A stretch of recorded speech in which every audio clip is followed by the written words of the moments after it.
Porque el mañana comienza ahora, presentamos a continuación Alerta Educativa. Un espacio de comunicación y encuentro para las luchas populares que se autoeducan en la transformación de su cotidianidad.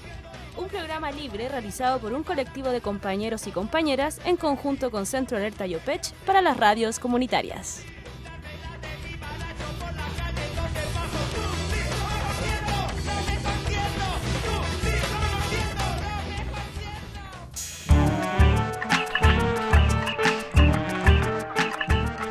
Buenas tardes, buenos días, buenas noches, dependiendo del lugar en que nos estén escuchando. Estamos en otro capítulo de Alerta Educativa y este sería el 286, si mal no recuerdo, de todas estas temporadas en contexto de rebelión popular en Chile. ¿Ya cuántos días llevamos? 47, 48 días de rebelión y nos encontramos tratando de reflexionar al texto, construir algunas herramientas teóricas para el movimiento social, para todos los que nos están escuchando. Y bueno, hoy día nos encontramos con un invitado de lujo, que en el contexto acá, digamos, va a venir de Chile, de México, con el historiador, ¿no? Carlos Aguirre Rojas. Hola Carlos, ¿cómo estás? Hola, ¿qué tal? ¿Cómo estás? Nos encontramos con Carlos y con Rodrigo Sánchez también, de acá del equipo de la Alerta Educativa, para discutir hoy día sobre, bueno, ¿qué estamos viviendo acá en Chile, no? ¿Cómo podemos hablar también de las categorías que ha trabajado Carlos, de un contexto de rebelión? ¿Se conecta con otros procesos de rebelión que están ocurriendo en Latinoamérica? ¿Por qué no decirlo en el mundo, no? ¿Es un proceso de rebelión más? Bueno, esas y otras preguntas vamos a discutir hoy día en este contexto de rebelión social en Chile. Bueno, abrimos. Rodrigo, si quieres. Sí, yo solamente presentar a nuestro invitado y por qué lo hemos invitado. Claro. Carlos Aguirre Rojas, por cierto, es ya un amigo, ha venido, no sé, segunda, tercera vez a nuestro país. Vino, entre otras cosas, ahora a presentar, cuarta vez ya que ha venido a nuestro país, claro. Ha presentado varios libros por Editorial Quimantú, que es quien lo edita en nuestro país, digamos. Él es investigador de la UNAM, de la Universidad Nacional Autónoma de México, digamos. Pero además es un activista, es alguien muy relacionado con lo que se denomina el movimiento de la Sexta Lacandona en México, con el neozapatismo, digamos.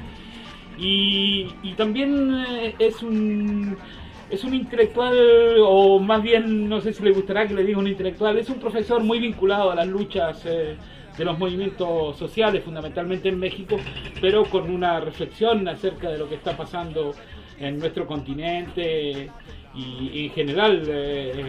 Es alguien que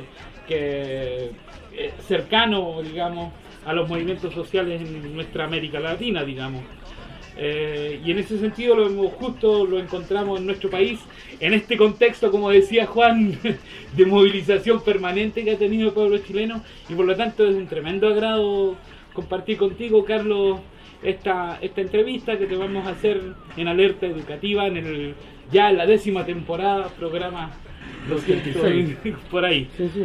Conversamos con Rodrigo pensando en el programa y nos acordamos que, bueno, hay que decirlo, te habíamos entrevistado hace un año ya acá en este mismo local. Estamos aquí en la sede de Federación de Cooperativas Tabasol, y te habíamos entrevistado hace un año, y lamentablemente estos programas te gestionaban y tuvimos un problema con la grabadora y no pudimos rescatar el programa. Bueno, ahora tenemos esta segunda oportunidad y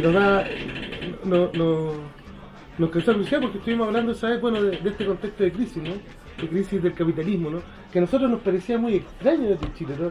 En ese contexto, cuando discutíamos, que tú nos hablábamos de una crisis casi epocal, ¿no? De un cenit de este modelo de dominación, y nosotros nos mirábamos y decíamos, bueno, y aquí en Chile no pasa nada, digamos, o sea, nos mirábamos, tratábamos de lucubrar estas cosas, y bueno, hoy día mira en la que estamos, ¿no? Quizás por ahí, ¿qué piensas de eso tú? Bueno, ¿le veías venir tú? Claro, a ver, déjenme decirles, bueno, en primer lugar agradecer obviamente esta entrevista. Es cierto, ya he venido varias veces aquí al programa y he venido varias veces a Chile. La mayor parte de mis libros aquí están editados por la editorial Quimantú. También tengo un libro editado por la editorial LOM y otro por la Universidad Silva Enríquez, pero sí, la mayor parte de mis textos están por la editorial Quimantú, y fue por eso que estoy otra vez acá en Chile. Pero déjenme decirles, tuve la fortuna de coincidir con este movimiento, y para comenzar yo les diría, estoy muy gratamente impresionado de lo que estoy viendo acá en Chile, de las noticias que había oído sobre Chile los días anteriores a venir. Yo llegué acá el 27 de noviembre, y lo que estoy ahora presenciando, las cosas que he podido discutir con los colegas, yo me atrevería a pensar que en un cierto sentido Chile está hoy en una de las posiciones de vanguardia en términos de las movilizaciones sociales que se están dando en toda América Latina, pero un poco en el mundo entero, porque si ustedes ven, se está empezando a hablar de una posible segunda primavera árabe, porque ha habido disturbios en varios países precisamente árabes. Está habiendo, digamos, otra vez movilizaciones importantes en Francia, está habiendo otra vez movilizaciones importantes en muchas partes del mundo. Entonces, lo que está aconteciendo en América Latina parece ser parte como de una serie de movilizaciones sociales muy fuertes que están empezando como a esparcirse pues en gran parte del planeta. Y dentro de esas movilizaciones, y para quedarme solo en el marco, digamos, de la propia América Latina, yo les diría, la magnitud que ha tenido esta movilización en Chile en estas últimas semanas, yo creo que la pone de inmediato en una posición muy de vanguardia. Una movilización tan masiva, tan apabullante, tan diversa, diríamos. Diversa me refiero a que fuera capaz de convocar tan diferentes sectores y a la vez de lograr reunir en su entramado tan diferentes movimientos que plantean también tan diversas demandas. Yo creo que eso no se ha visto, incluso pensemos un poco en la movilización que antecedió a esta en Ecuador, pensemos en las movilizaciones que ahora mismo se están dando en Colombia. Yo creo que desde el punto de vista de la diversidad de demandas, de la diversidad de sectores y de la masividad de la protesta, la movilización chilena supera a todas las otras. Ahora hay que decirlo, es una movilización masiva, extraordinaria, apabullante, pero yo creo que la primera pregunta que se plantea para todos nosotros, bueno, los que estudiamos los movimientos sociales, los activistas, la gente que de alguna manera está preocupada sobre el futuro de Chile y de América Latina, es: ¿esta movilización social va a lograr cuajar y convertirse en un movimiento global más articulado? Porque obviamente en la movilización que fue autoconvocada, en tanto tal movilización, se han insertado movimientos ya de mucho tiempo atrás. El movimiento estudiantil que estuvo en 2001, en 2005, en 2011, la ola feminista que venía luchando y planteando sus demandas y exigiendo hace 2, 3, 4 años, el movimiento mapuche que en las últimas décadas ha estado resurgiendo, reorganizándose. Entonces, muy interesante, hay movimientos que están dentro de esto, pero como movilización global es extraordinaria, es muy masiva. Pero la primera pregunta es: ¿esta movilización puede cuajar en un movimiento de movimientos, en una asamblea nacional general o en una asamblea de asambleas? Esa es, yo creo, que la primera encrucijada que se le plantea al movimiento chileno hoy. Pero no me cabe duda de que suceda lo que suceda, está hoy en una de las posiciones de vanguardia dentro del conjunto de los movimientos de América Latina. Súper, Carlos. Vamos a ir entrando a Chile, pero antes queríamos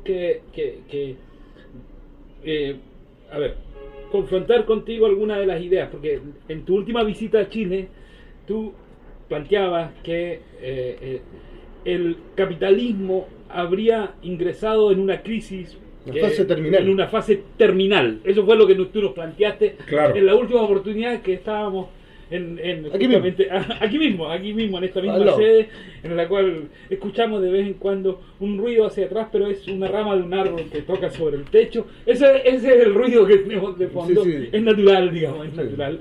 Y en ese sentido yo quisiera volver. A ver, es parte de ese mismo movimiento que comienza el 68. ¿Cuáles son sus diferencias con el hoy día? No solamente el movimiento chileno, tal cual tú lo estabas expresando, este movimiento al parecer mundial. ¿Qué está ocurriendo ahora, no?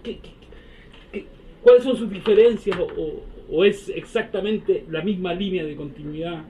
A ver, sí, es muy importante esto. Yo creo que el contexto general mundial en el cual se da esta movilización en Chile, y que sin duda en parte lo explica, es ese contexto de que el capitalismo como sistema planetario ha entrado en la etapa de su crisis terminal.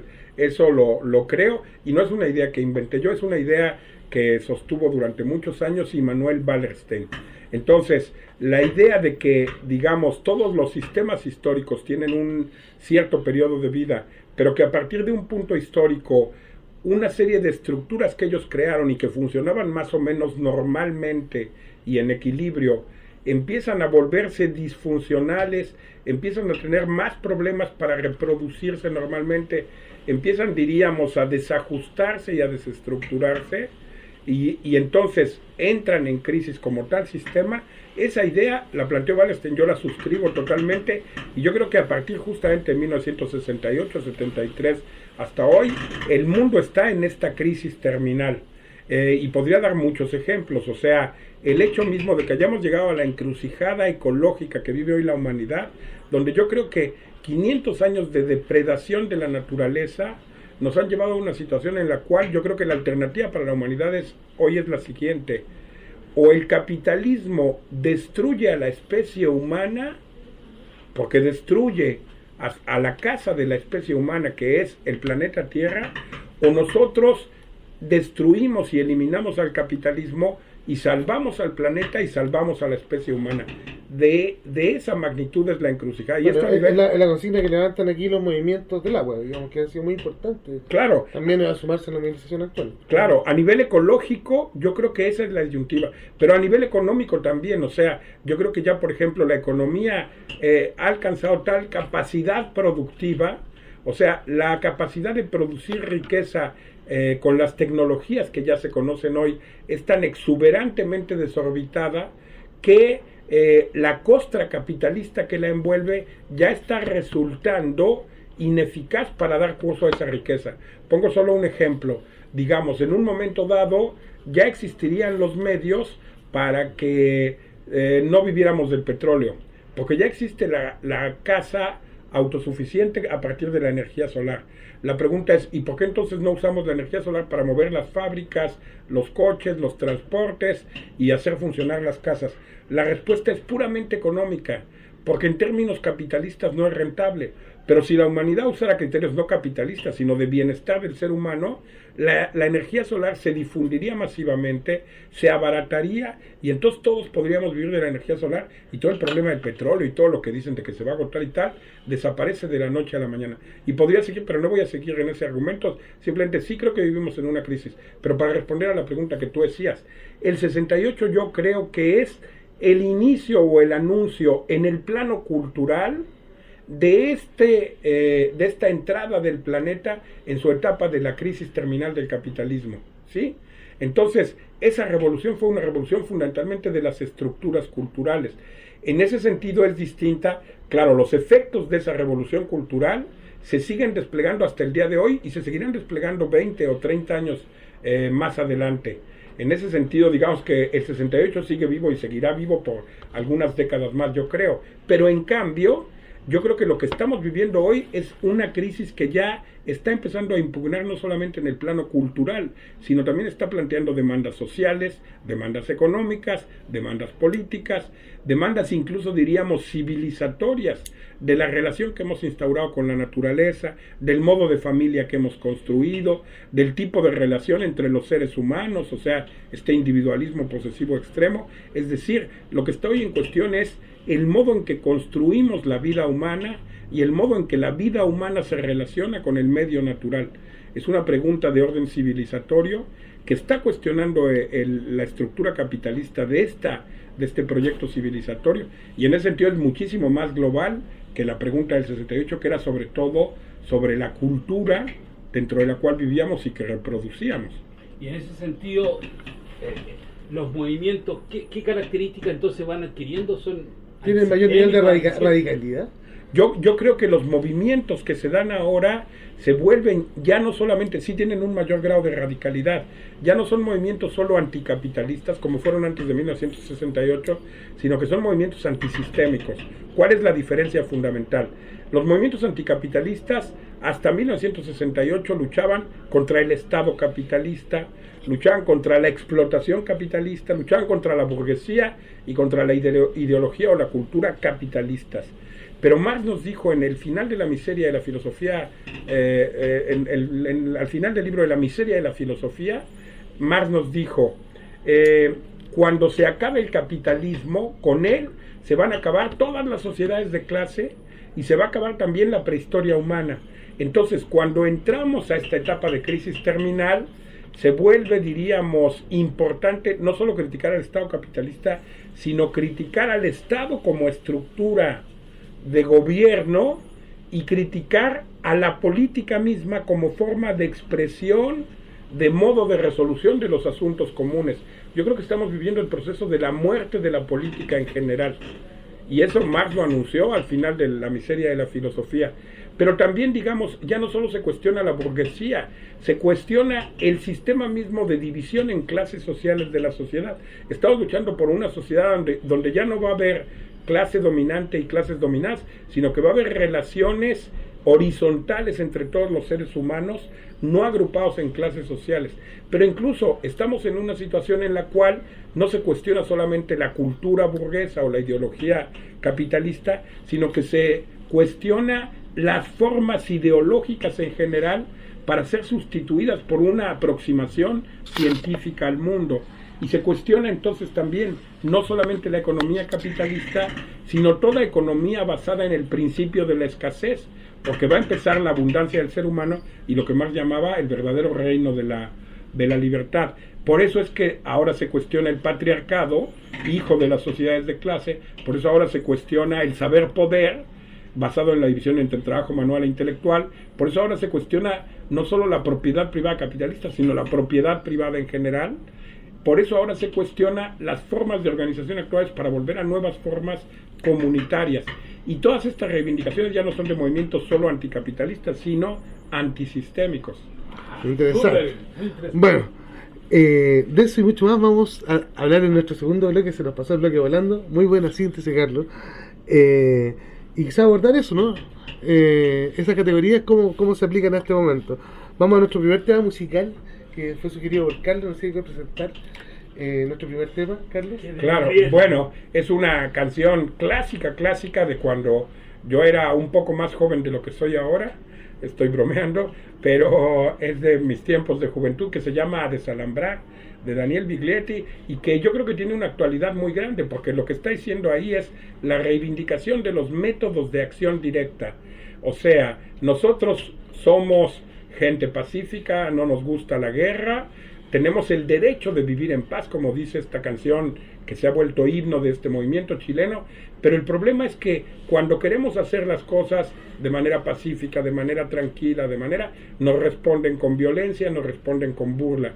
Entonces llega un momento en que no nos queda otra opción que hacer las cosas de manera directa, no armada, no violenta, pero de entonces imponer los cambios de manera directa. Y entonces pedimos la tierra tranquilamente, no nos la dan, tenemos que desalambrar y tomar la tierra.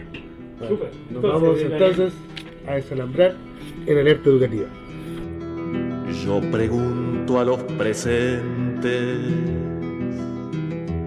si no se han puesto a pensar que esta tierra es de nosotros y no del que tenga más.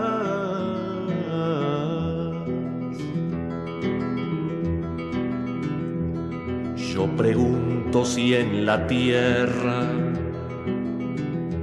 nunca habrá pensado usted que si las manos son nuestras, es nuestro lo que nos dé.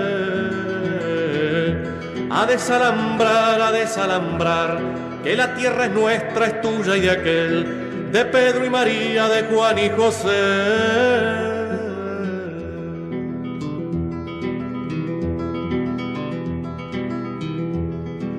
Molesto con mi canto alguno que ande por ahí, le aseguro que es un gringo o un dueño del Uruguay. A desalambrar, que la tierra es nuestra, es tuya y de aquel, de Pedro y María, de Juan y José.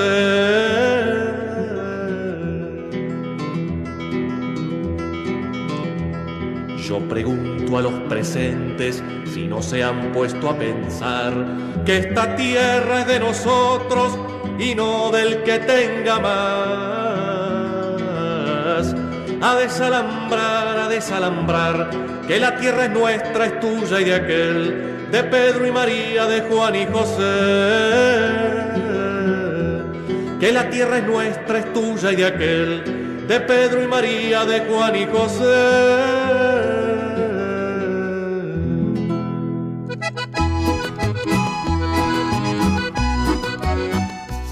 Volvemos en Alerta Educativa. Escuchábamos a Salambrar de Daniel Biglietti en este contexto de movilización, recordar la importancia quizás de la acción directa, ¿no? Y de tomar como quizás como una práctica política de este tipo de movimientos también, ¿no? Podríamos decir que un poco también ha entrado en crisis no solo las demandas del movimiento, sino también las formas de acción del movimiento, ¿no? Y han surgido otras, ¿no? Y que vemos que hoy día proliferan, ¿no? Hablábamos también de la primera línea, ¿no? De la asamblea territorial, ¿no?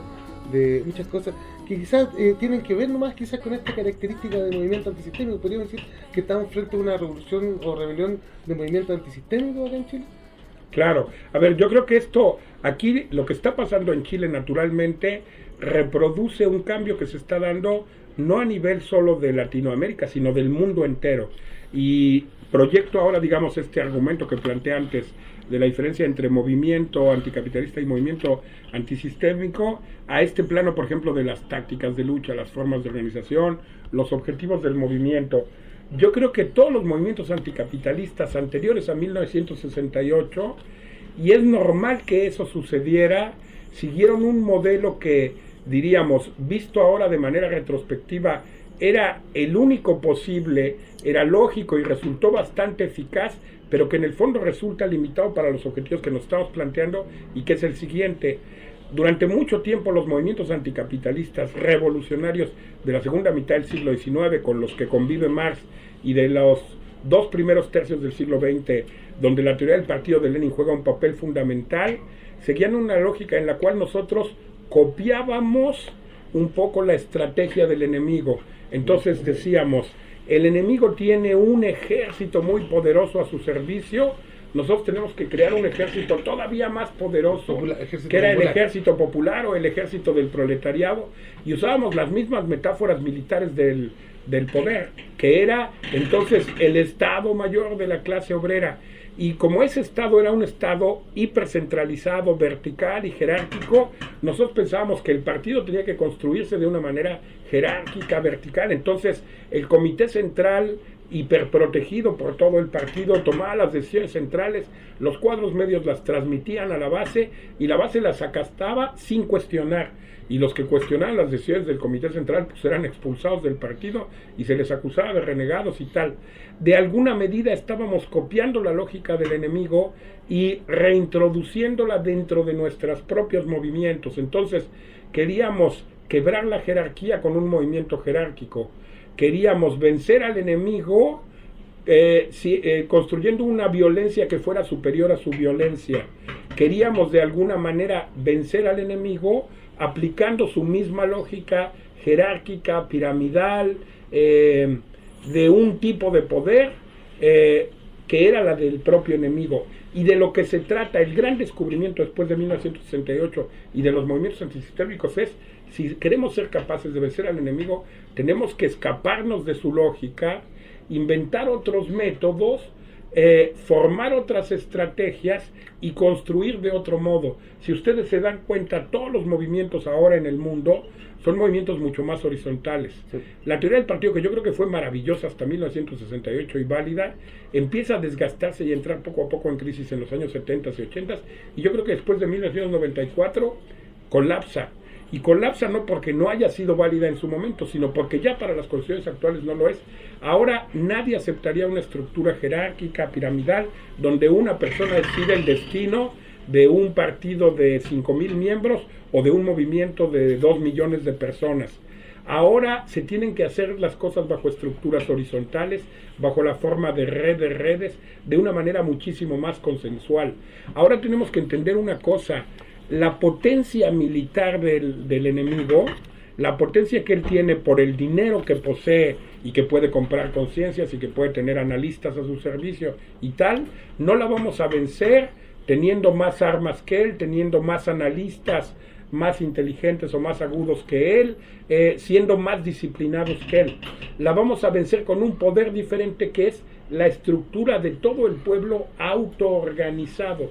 Y esta es 100 veces más invencible que todos los poderes que el enemigo tenga. Eso lo dijo Marx.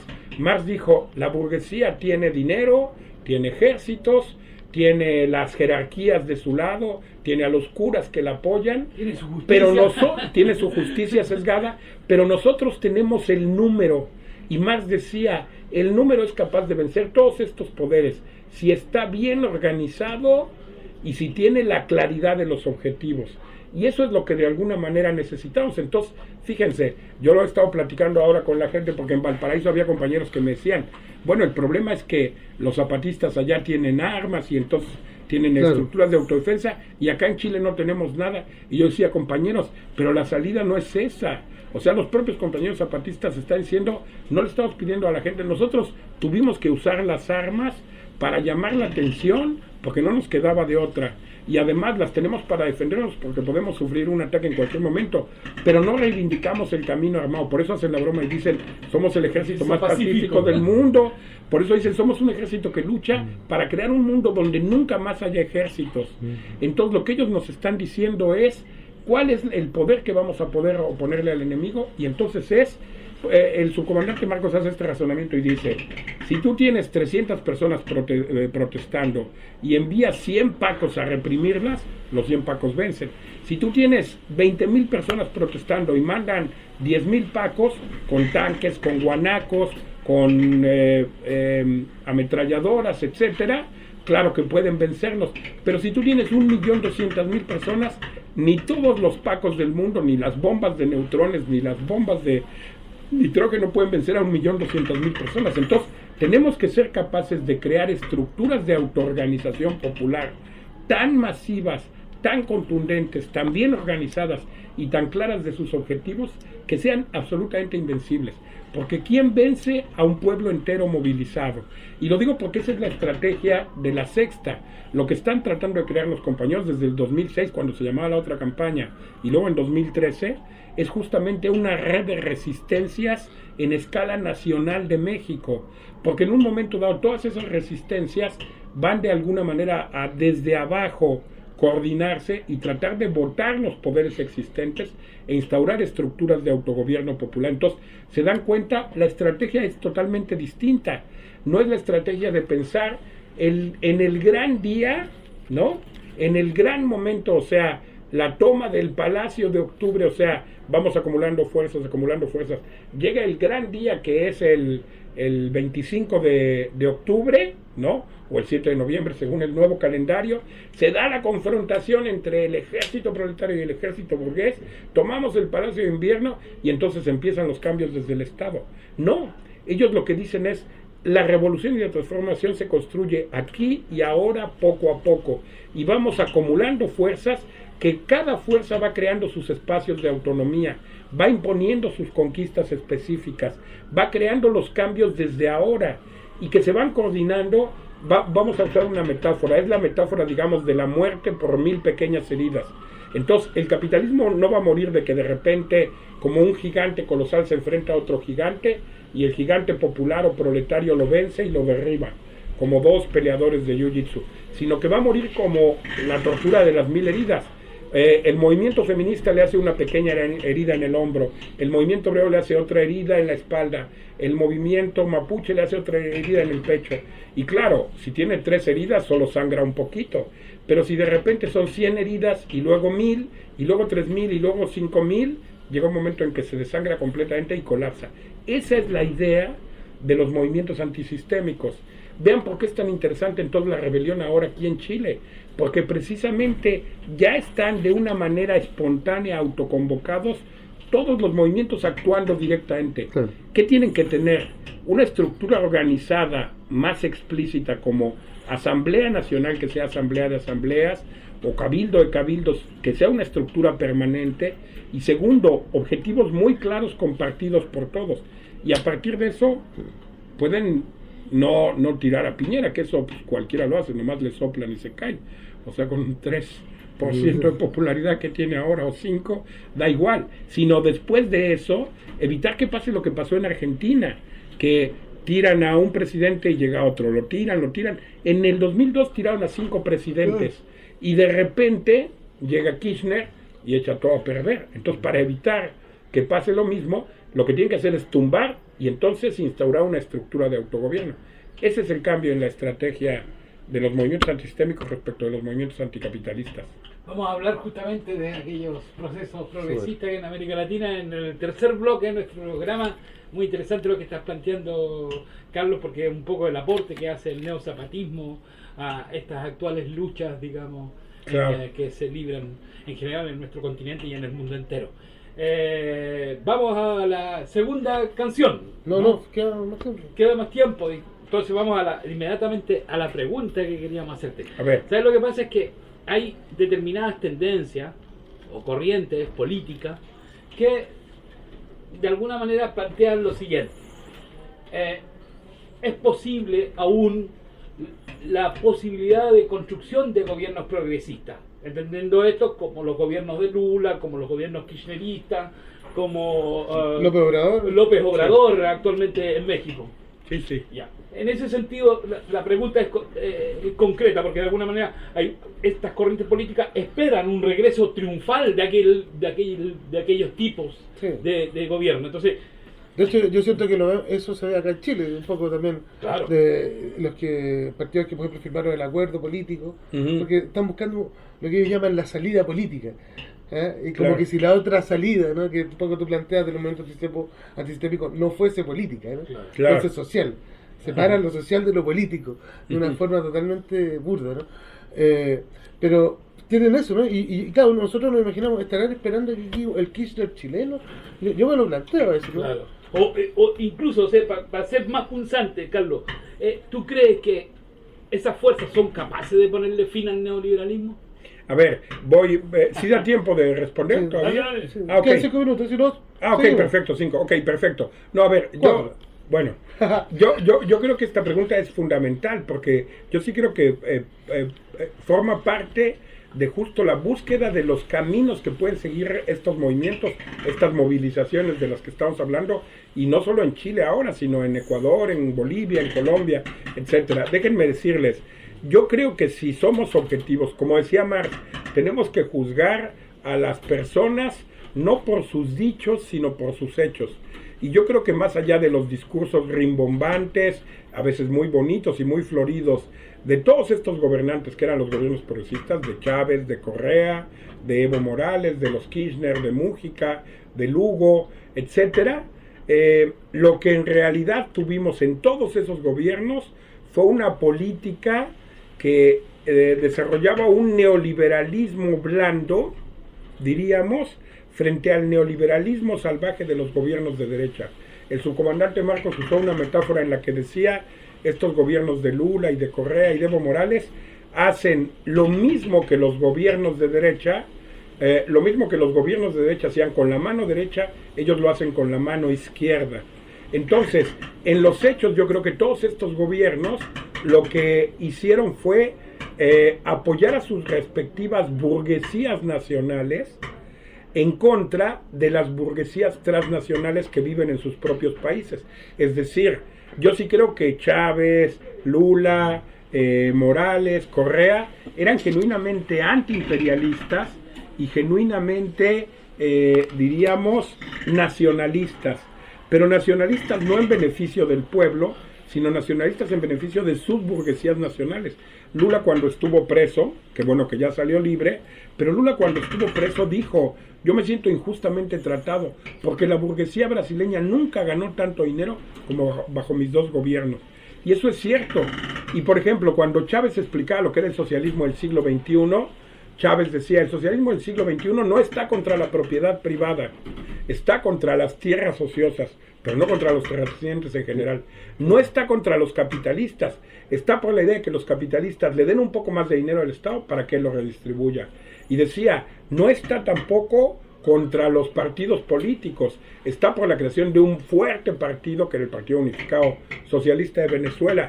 Y luego decía, y ¿saben qué? A nivel cultural, el socialismo del siglo XXI es lo mismo que el cristianismo, porque está del lado de los pobres y tal. Entonces, si uno define así el socialismo, lo que está definiendo es un capitalismo nacionalista moderado que hace un neoliberalismo tenue o parchado con gasto social en vez de un neoliberalismo salvaje. Pero quiero subrayar una cosa, los movimientos actuales no solamente están luchando contra el neoliberalismo, están luchando contra el capitalismo. Y más allá del capitalismo, están luchando, como decía, contra toda esta herencia de las sociedades clasistas y de la propia prehistoria humana. Y eso no debemos perderlo, porque uno podría decir, en un cierto sentido, estos gobiernos sí ya no eran tan neoliberales, eran más moderadamente neoliberales, pero aunque tuviéramos otra vez gobiernos neokeynesianos, socialdemócratas, etcétera, eso no impide que sigan siendo totalmente procapitalistas, como era Chávez, como era Evo Morales, como era Correa, como fue Lula y Dilma. Entonces, no adelantamos demasiado. Claro, cuando me preguntan a mí, mis estudiantes así, bueno, pero ¿acaso es peor Lula que Collor de Mello? No, no es peor. Pero lo malo es que Lula sigue manteniendo la explotación económica, la discriminación social, el despojo de los pueblos, el desprecio político de la mayoría de la gente, etcétera. Y contra eso es contra lo que estamos luchando. Entonces yo creo que no debemos irnos, por así decirlo, con la cinta, como se dice en México, o reproducir la ilusión de que la salida va por la vía de los gobiernos progresistas. Si han llegado al poder personajes tan impresentables como Macri, como Bolsonaro, como Trump en Estados Unidos, es justo porque estos gobiernos progresistas, Obama en Estados Unidos, o Lula, o etcétera, igual decepcionaron a la gente, y la gente termina diciendo, si Lula me prometió la reforma agraria, y cuando le dieron el estudio de la reforma agraria, se echa para atrás porque le tiene miedo a los terratenientes brasileños, yo dejo de apoyarlo. Y ahí la derecha se cuela y gana, digamos, la pelea. Pero yo creo que no es la salida a los gobiernos progresistas, no es la salida naturalmente la ultraderecha fascista que en muchos países está gobernando, entre ellos en Chile, sino que la salida se tiene que buscar por una vía mucho más radical, anticapitalista y antisistémica, del lado de los movimientos sociales. Súper. De eso y de mucho más seguiremos hablando en el tercer bloque. Queríamos hacer un mini homenaje a los compañeros y compañeras que están en lo que se denomina las primeras líneas de las movilizaciones aquí en nuestro país, digamos. Sí. Y en ese sentido hay una canción que salió como para hacerle un mini homenaje. Si me quieres escribir, que es una canción que cantaban los combatientes de la primera línea en la guerra civil, durante la guerra civil española, ¿no? La primera línea de fuego. La primera línea de fuego. Exacto. Eso entonces es la que vamos a escuchar. ¿Alguien quiere añadir algo? No. Yo sí quería agregar.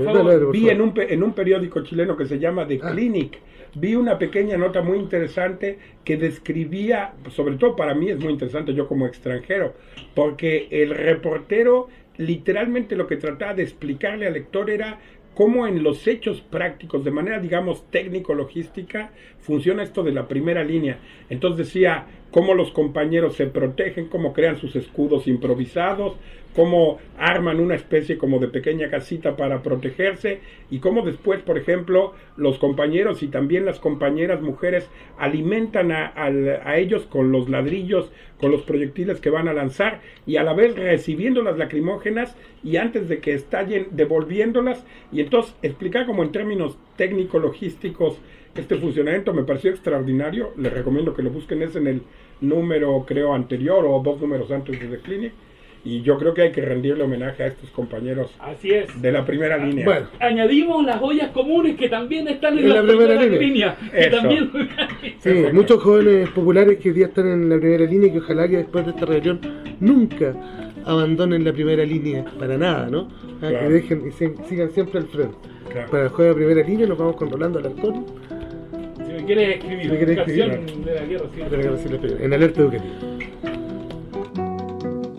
Si me quieres escribir, ya sabes mi paradero. Si me quieres escribir, ya sabes mi paradero. En el frente de batalla, primera línea de fuego. En el frente de batalla, primera línea de fuego.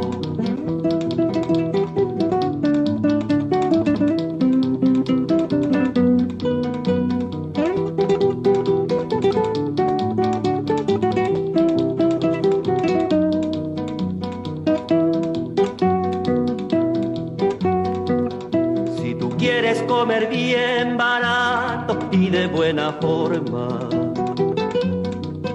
si tú quieres comer bien barato y de buena forma, en el frente de batalla allí tienen una fonda.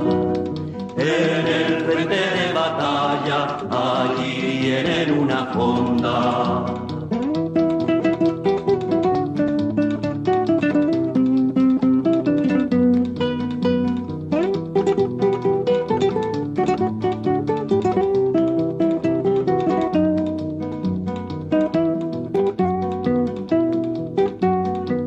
En la entrada de la fonda hay un moro Mohamed. En la entrada de la fonda hay un moro Mohamed que te dice pasa, pasa, ¿qué quieres para comer? Que te dice pasa, pasa, ¿qué quieres para comer?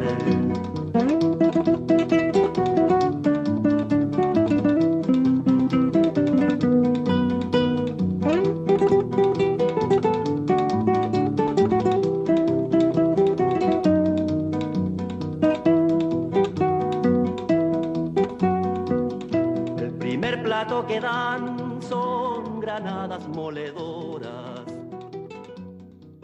El hacha nació amistosa cuando la forjó una mano que solo buscaba airosa.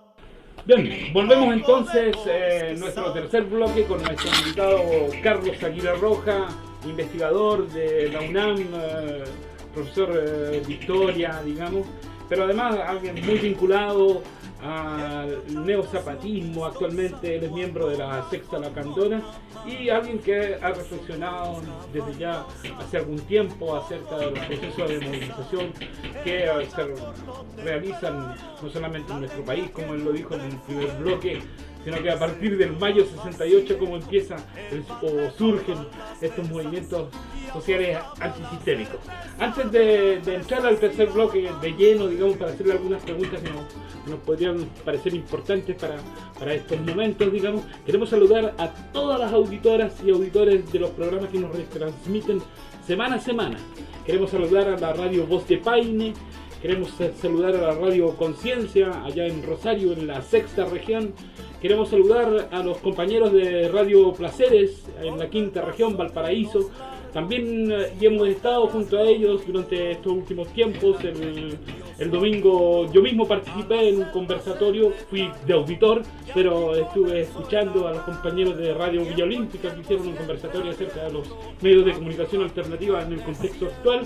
A los compañeros de Radio Nehuen, a los compañeros de Agencia de Noticias Medio a Medio, a los compañeros los cuales siempre hacemos de local. Hoy no estamos de local de la radio Juan Gómez Millas, de la radio comunitario Extremo 96.1 FM allá en Reñaca Alto, Viña del Mar, a la radio libre y comunitaria de la 105.7 de La Pintana, región metropolitana, a la radio Tamara, frecuencia liberada, y a la radio Manque, sexta región, ¿no? A su vez, y por último, a la radio Caterva en Argentina, Buenos Aires capital. Y a Guillermo Almazábal de la radio, se me olvida el nombre de Santa Julia, no, de José María Caro. José María Caro, Pero ahí están, esas son las radios que nos retransmiten. Guillermo. Y a Semana todos a semana. nuestros auditores que nos siguen por nuestro canal en YouTube, que siguen subiendo en suscriptores, suscríbanse al canal en YouTube y por plataforma iVoox. Ahí está, eso es.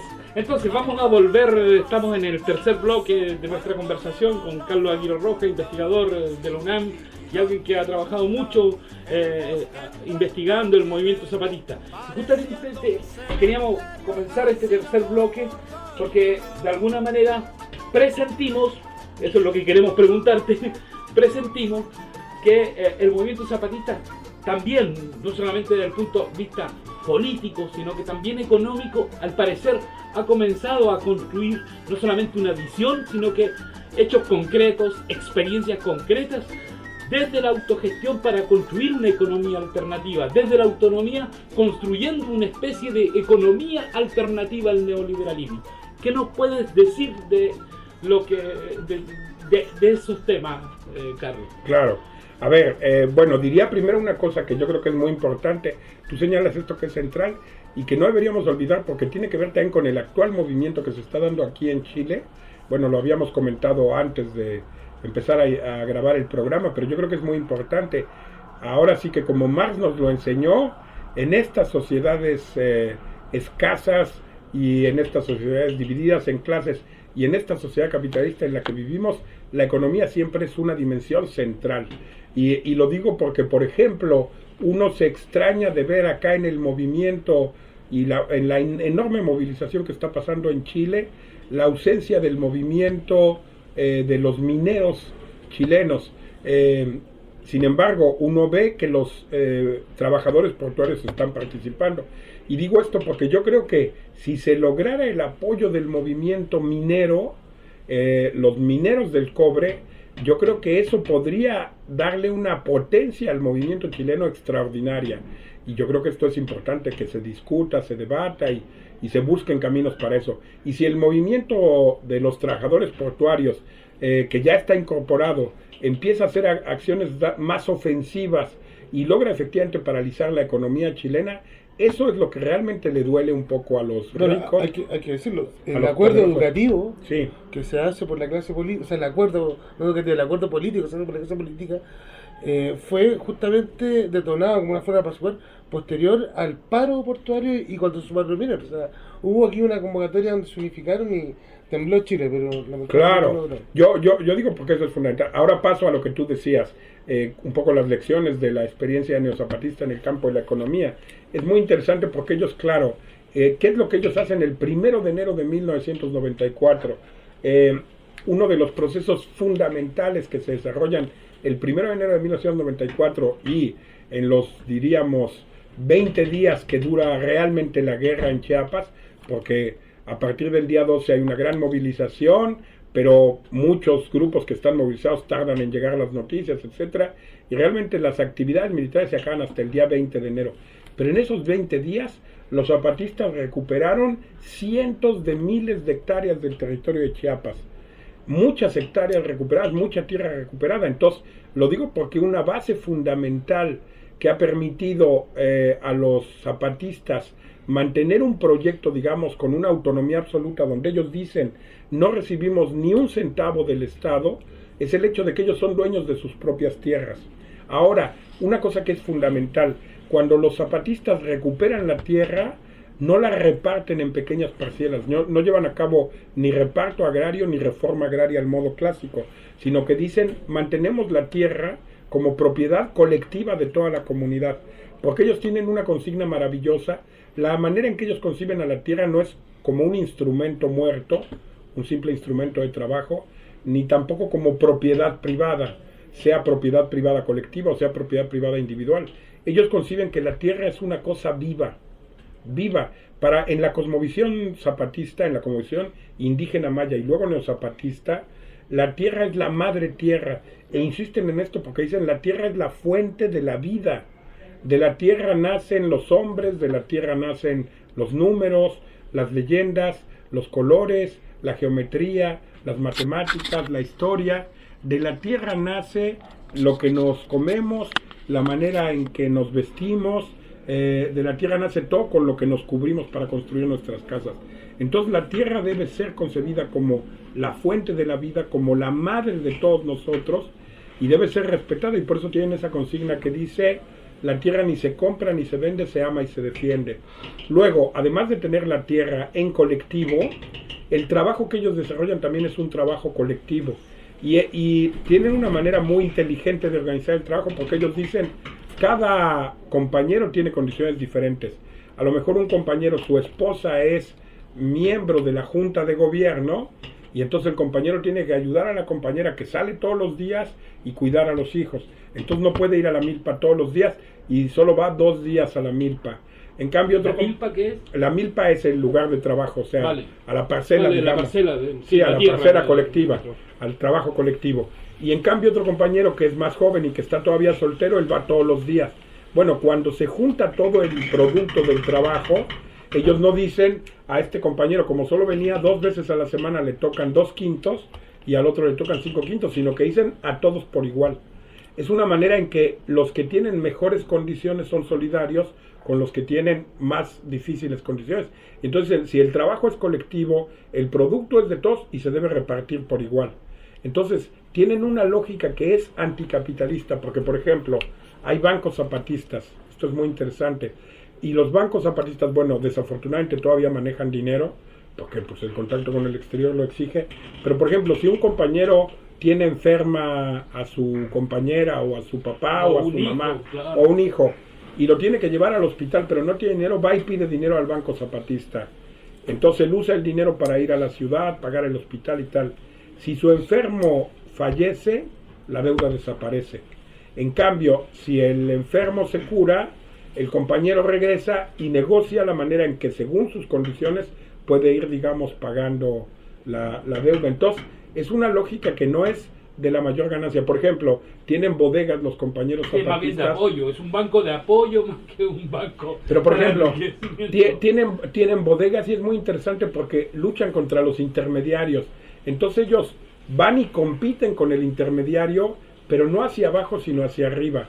Entonces llega un intermediario que siempre es un depredador leonino y le dice a los compañeros que no son zapatistas, le dice a un campesino que no es zapatista y que produce café, le dice, yo te doy 3 pesos por el kilo de café. Y el compañero, como tiene que vender el café porque no se lo puede consumir, y como está lejos de la ciudad y no tiene un camión y no puede llevarlo, en otras condiciones lo vende aunque esté malbaratándolo. Pero entonces llegan los zapatistas y le dicen, ¿cuánto te va a dar el coyote? Se dice coyote al intermediario. Y dice 3 pesos, y entonces el zapatista le dice, no, eso es injusto, yo te doy 15 pesos. Entonces el coyote llega y dice, él ya comprometió el café, lo tiene que conseguir, y dice, bueno, yo te doy 15.50. Los zapatistas le dicen, yo te doy 16. Y empiezan a pujar, pero hacia arriba. Y si de repente cuando los zapatistas creen que ya llegó a un precio justo, y el coyote dice, yo te doy 22, los zapatistas dicen, está bien, que te dé 22, pero si el coyote se echa para atrás y dice, no, ya no te doy los 22, te doy 20, los zapatistas le dicen, yo sí te doy los 22, y le compran el café, lo almacenan, y luego ellos tienen circuitos de comercio justo y de distribución para Europa y para todo el país, y ellos almacenan el café y luego lo venden, y no tienen, digamos, mayor problema, pero están actuando con una lógica de restituir un precio justo del café, no de expropiarle al campesino la mayor ganancia y de sacar el mayor dinero posible. Entonces, esto creo que es, digamos, fundamental para ver. Entonces, esos serían los 3 principios: la idea de la tierra como madre tierra, la reivindicación del trabajo colectivo y la distribución colectiva, y estas formas de una lógica anticapitalista, diríamos antieconómica en el sentido tradicional, sí, claro, del término, pero que lo que quiere es más bien propiciar que los propios zapatistas y hasta las comunidades que están cercanas a ellas, que no son zapatistas, vivan mejor y vendan de manera más justa su producto, ¿no? Súper. Vamos entonces, antes de ir al último bloque, a hacer nuestra última cortina musical. Esta, de alguna manera, cuando le pedíamos a nuestro invitado, Carlos, decía, ¿qué quieres escuchar? Y nos planteaba, quiero escuchar a Cita Rosa. ¿Por qué a Cita Rosa y qué canción de Cita Rosa? A ver, hay otra canción también clásica, estoy hablando de las que eran, digamos, de mi juventud, pero es una que se llama Canción a mi pueblo. Es una canción maravillosa que hizo Cita Rosa, yo creo, pero no estoy seguro, que la hizo después del golpe de Estado en Uruguay, y entonces él ahí cuenta cómo el pueblo está organizado y termina diciendo que dice mi padre que puede leer en su mano de obrero el destino que va a recorrer, y que no haya divino ni rey que le pueda marcar el camino que va a recorrer. Es una canción fantástica y yo creo que es válida no para Uruguay de los años 70, sino para todos los pueblos en todas las circunstancias, y yo creo que muy ad hoc para el Chile actual. En el oído. Bien, escuchamos Cita Rosa entonces. Hay que darte educativa. Vamos a ver. Mi país, qué tristeza, la pobreza y el rencor. Dice mi padre que ya llegará desde el fondo del tiempo otro tiempo, y me dice que el sol brillará sobre un pueblo que ensueña labrando su verde solar. En mi país, qué tristeza, la pobreza y el rencor.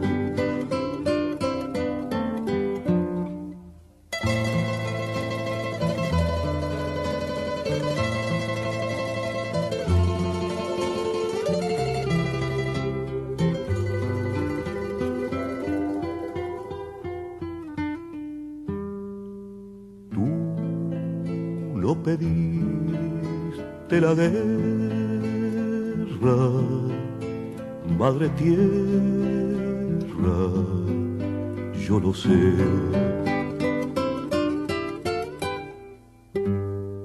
Dice mi padre que un solo traidor puede con 1000 valientes.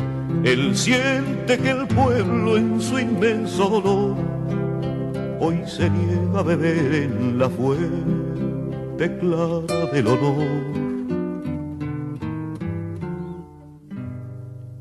Tú no pediste la guerra, madre tierra, yo lo sé.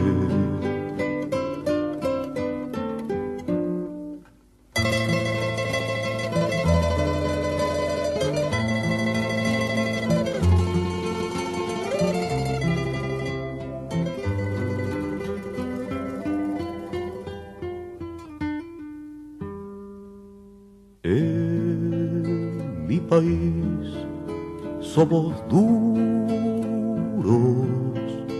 el futuro lo dirá.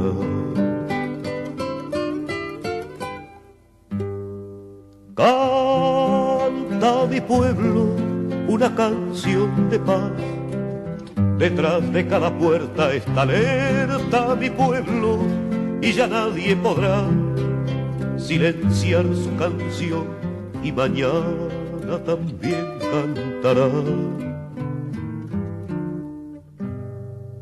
En mi país somos duros, el futuro lo dirá.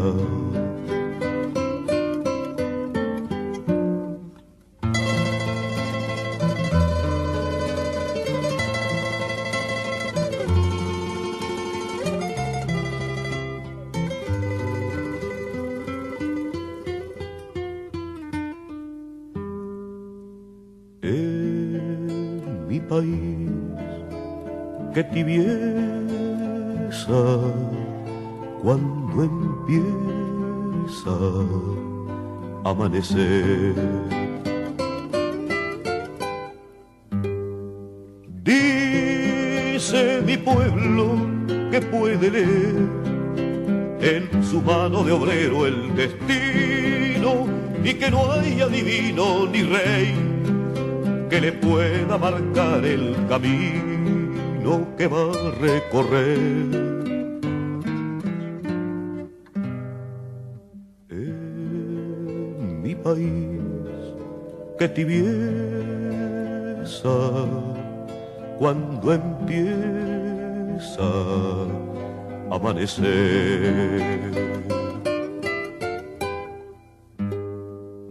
En mi país somos miles y miles, mi país brillará, yo lo sé, el sol del pueblo arderá nuevamente.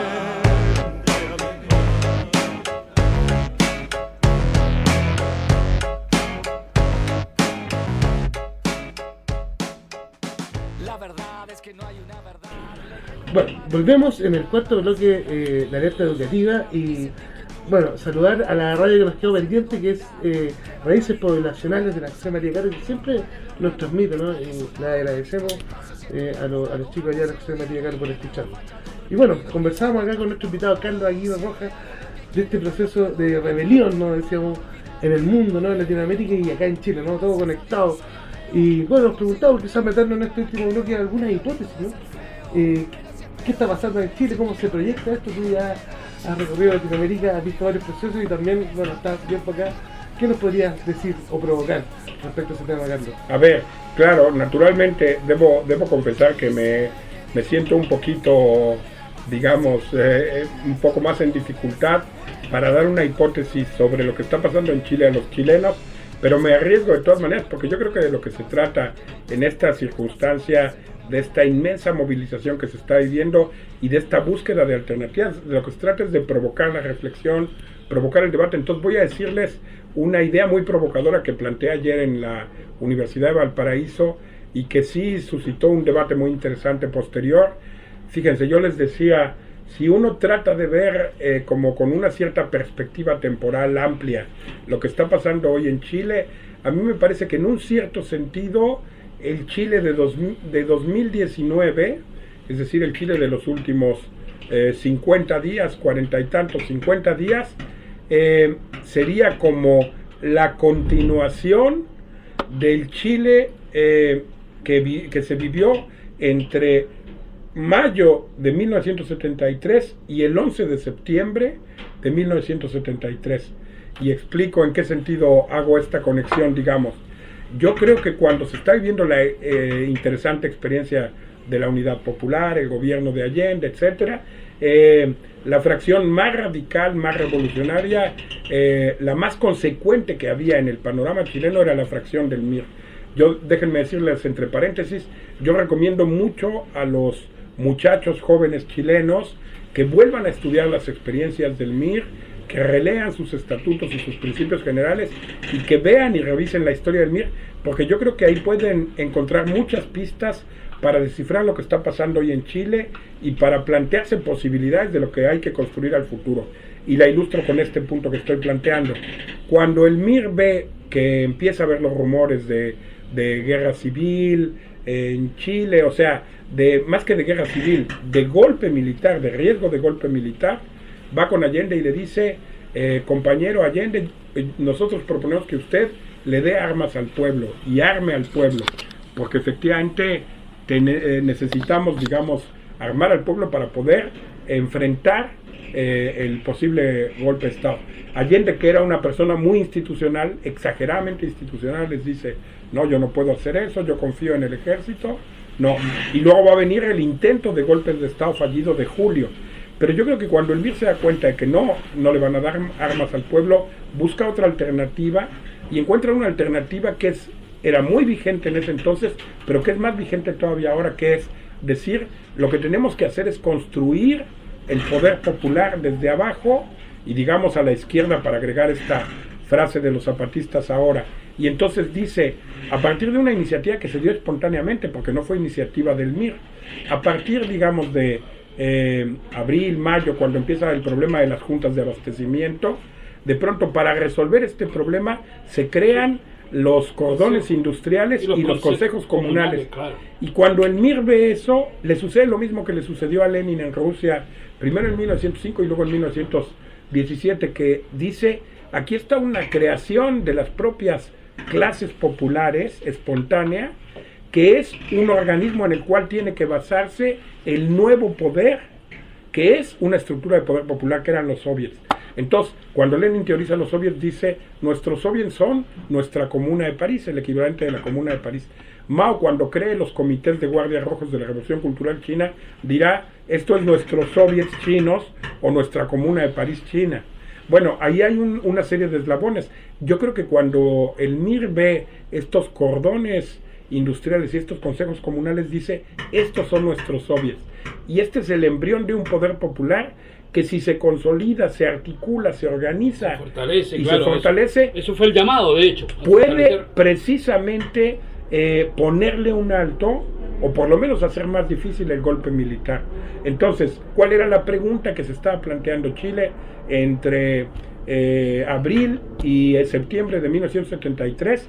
¿Es posible crear desde abajo y a la izquierda un potente poder popular articulado que sea tan bien organizado, bien estructurado y tan masivamente apoyado que pueda parar un golpe de Estado? Cuando está en ese proceso, viene el golpe militar y todo se desarticula. Yo creo que ahora, por otro camino, naturalmente que hay estaciones intermedias, porque está toda la lucha que se dio en los años 80 para tratar de votar a Pinochet, luego la coyuntura de la votación del no, luego el 2001 el mochilazo, luego los pingüinos, luego el 2011, son como estaciones, pero yo creo que ahora llegamos a una situación que no habíamos llegado ni en 2011, ni en 2005, ni en 2001, y que sí llegamos ahora. Yo creo que ahora con esta movilización tan vasta y esta confluencia de todos los movimientos anteriores, la pregunta es, ¿pueden ellos crear estructuras de poder popular tan bien organizadas y tan potentes que puedan votar al poder, digamos, estatuido, al poder de las clases dominantes e instaurar un autogobierno popular? Esa es la pregunta que queda abierta. Entonces, digamos, ese es mi análisis o mi hipótesis sobre Chile. Yo creo que precisamente esa es una de las preguntas que tendrían que plantearse ustedes, y yo no quiero ser dramático, pero estoy muy convencido, y lo discutí también un poco con los compañeros de la editorial Kimantú y con compañeros chilenos con los que he podido estar platicando en estos días en Valparaíso, etcétera. Yo sí creo que ahorita la moneda del destino de Chile está en el aire dando vueltas, pero de cómo caiga se va a decidir el destino de Chile en los próximos 30 o 50 años.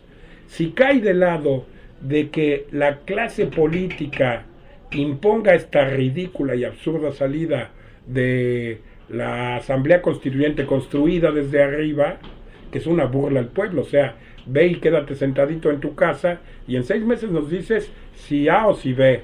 En un año aplicamos A o B y 2 años y medio después te damos la Constitución que nosotros los políticos y que nosotros la gente vamos a construir, y que va a ser una versión cosmética con pequeños parches de la misma Constitución pinochetista actual, o al contrario, o el movimiento popular logra imponer la demanda, es decir, Asamblea Constituyente aquí y ahora, y construida por el pueblo y no por los políticos.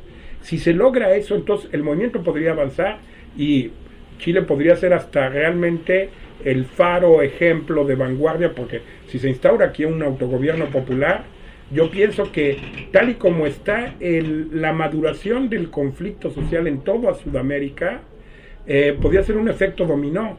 Entonces, si se instaura un gobierno popular en Chile, después podría instaurarse en Bolivia, y en Colombia, y en Ecuador, y en Perú, y en Brasil, y en Argentina, y de ahí en Centroamérica y en México, y luego ya invadimos Estados Unidos, estoy bromeando. No, pero de ahí se corre a Estados Unidos y de ahí se corre al mundo. Pero lo que quiero decir es, estamos en esa encrucijada y yo creo que esa es la que hay que responder ahora, ¿no? Súper. Estamos terminando, Carlos, te agradecemos, es una tremenda provocación porque en el fondo tú nos estás obligando a mirar el presente con ojos del pasado, o más bien, mirar el pasado con ojos del presente. Del futuro. Y más bien. Siempre le hemos pedido a nuestros invitados que nos presenten algún texto, algo que nos ayude a mirar. ¿Qué nos presentas? A ver, bueno, les quería, perdón un poco la autopropaganda, pero quería señalarles 2 textos. Uno que acaba de ser publicado por la editorial Kimantú, es una colección de ensayos sobre el neozapatismo mexicano, bueno, que salió ya editado en México, en Colombia, en Argentina, y ahora sale en Chile. Se llama La Tierna Furia, nuevos ensayos sobre el neozapatismo mexicano. Se presentó la semana pasada en la feria de editoriales independientes, Y entonces, bueno, me gustaría invitar a los compañeros a que lo traten de conseguir.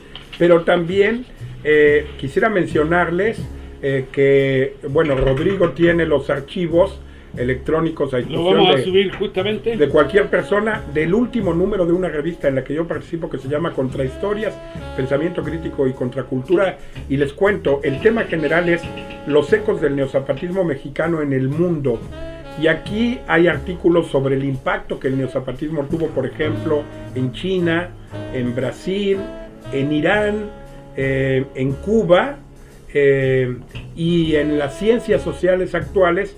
Pero también hay un texto, por cierto, de Rodrigo Sánchez y de Marcelo Reyes, sobre, que creo que están ligados un poco a este programa, exacto, en el cual se habla de la influencia del neozapatismo en el Chile neoliberal, un testimonio militante desde las experiencias de lucha chilenas. Entonces yo creo que puede ser muy interesante leer este texto para seguir alimentando los debates actuales. Y bueno, como acaba de salir y está circulando, pueden escanear todo lo que quieran, pueden difundirla. Esta revista no está hecha para otra cosa, sino para alimentar el pensamiento crítico y la contracultura, como dice su subtítulo. Entonces, si acuden a... vamos a subir. Dos compañeros historiadores de la cooperativa Centro Abierto también, como tú, también producimos conocimiento, ¿no? Sí. Muy bien. Saludamos entonces a todas las auditoras y auditores de nuestro programa. Mucho Nehuen, mucha fuerza a seguir luchando en estos. Te despedimos, Carlos. Muchísimas gracias por la invitación y saludos pues a todos estos compañeros. Gracias. Saludos a todos nuestros auditores y nos vemos en un próximo capítulo de Alerta Educativa.